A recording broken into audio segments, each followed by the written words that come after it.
Oh, definitely. It's not because our genes have become weak, we have become weak. Because we have become weak, the next generation will be weaker, unless they really strive. There is substantial scientific evidence to show within a single generation the genetic structure of a particular family or whatever can deteriorate. There is enough evidence to show that. Of course, it can always be revived, but will revival happen, is the question.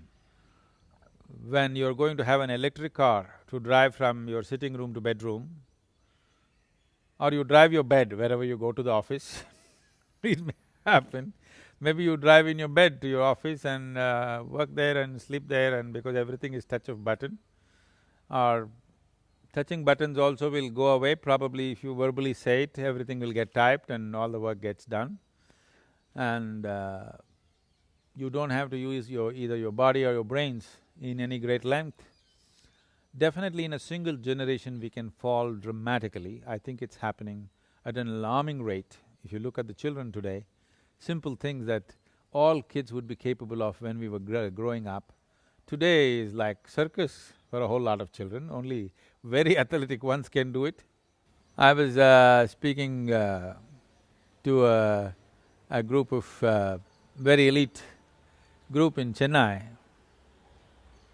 Today, these young couples and others who are very well-to-do and in industry and thing, they all pride themselves that they are all doing fitness, they're walking on the treadmill, some of them are cycling, and of course all the ladies wearing zero size whatever stuff. They think they're fit. So I asked them a simple question, suppose all you guys are walking on the street, if a tiger came or a flood came or something happened, how many of you can just climb this tree and save your life? How many of you can do this?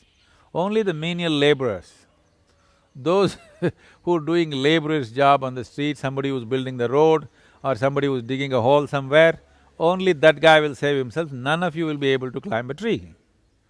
They said, yes. Then that means what? This is not fitness, you can only walk on treadmill and wear zero size by eating only salads. If you eat anything more, you'll have indigestion. This is not fitness. You think you're fit if you look trim and fit into a particular kind of thing. No, the very sinuses of life within you have become weak. I know this very well because I find it's almost impossible to initiate, I would say, among the people that I meet, there may be people in rural areas who are capable of this, but among the people who come to us, 90% of the people are unfit for any kind of strong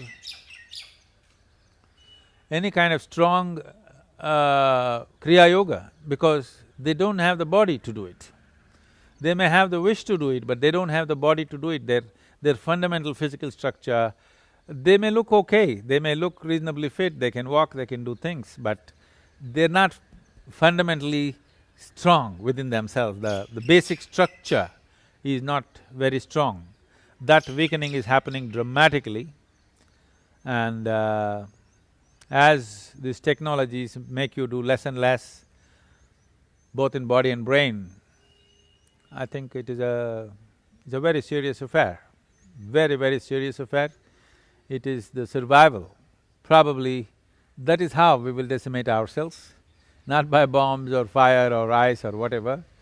Probably we just kind of peter out, that we won't have the strength to exist by ourselves. And I don't know. Right now I know a whole lot of people beyond 80, 85 are on kind of different types of life support.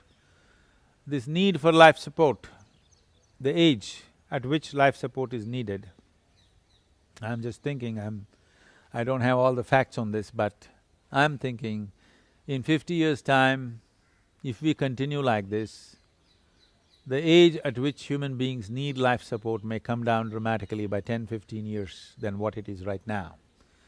And that is serious weakening of human structure. And the next generation that generation reproduces will definitely inherit that. And the genetic structure, if it weakens over a period of time, it's definitely of concern. So one of the things that we need to do, the reason when we set up the yoga center in America, we set up a 1,300-acre ashram. Everybody said, this is crazy, Sadhguru, we must buy 25 acres next to Atlanta and do the ashram. I said the purpose of the ashram is not just to have a center and meditate and whatever, it's to regenerate life. I'm not just saying one ashram is going to save this, but it is needed in many, many places. This needs to happen, that we have to go back to the land, we have to live with the five elements, we have to be exposed to the earth, we have to be exposed to the sky, to the rain. These things need to happen without being in communication with all the five elements, without being in communion with all the forces of life. All the forces of life are not just within your body, it's just all over the place. Without rapporting with it, without confronting it, without every day being in touch with it, life doesn't happen strong. We need to live strong. That is the purpose of yoga, not just being frail and eating vegetables and closing your eyes, that's not just that.